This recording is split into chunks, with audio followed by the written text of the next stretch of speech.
तर आज दुपारी 1 वाजता 12वीचा निकाल जो आहे तो ऑनलाईन पद्धतीने जाहीर होणार आहे. आता हा निकाल नेमका कसा बघायचा याची सविस्तर अशी माहिती आपण आजच्या व्हिडिओतून जाणून घेणार आहोत. नमस्कार, मी सलमान आणि आपण पाहताय EBP माझा. तर सर्वात आधी तुम्हाला गुगलवरती जायचं आहे. गुगलवरती गेल्यानंतर तुम्हाला इथे इथे HSC रिझल्ट 2026 हे सर्च करायचं आहे. आता इथे तुम्हाला महाराष्ट्र बोर्डाची एक वेबसाईट आली असेल, त्यावरती क्लिक करायचं आहे. आता इथे तुम्हाला HSC रिझल्ट त्याच्यावरती क्लिक करायचं आहे. आता ही वेबसाईट आणखी 57 मिनिटांनी सुरू होणार आहे.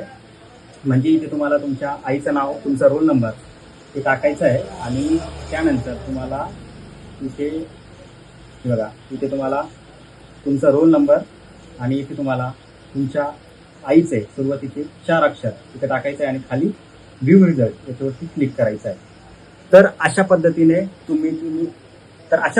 तुम्ही तुमचा 12वीचा निकाल जो आहे तो ऑनलाईन पद्धतीने पाहू शकता. तर तुम्हाला ही माहिती कशी वाटली आम्हाला नक्की कळवा आणि जास्तीत जास्त लोकांपर्यंत हा व्हिडिओ नक्की शेअर करा आणि पाहत रहा EBP माझा.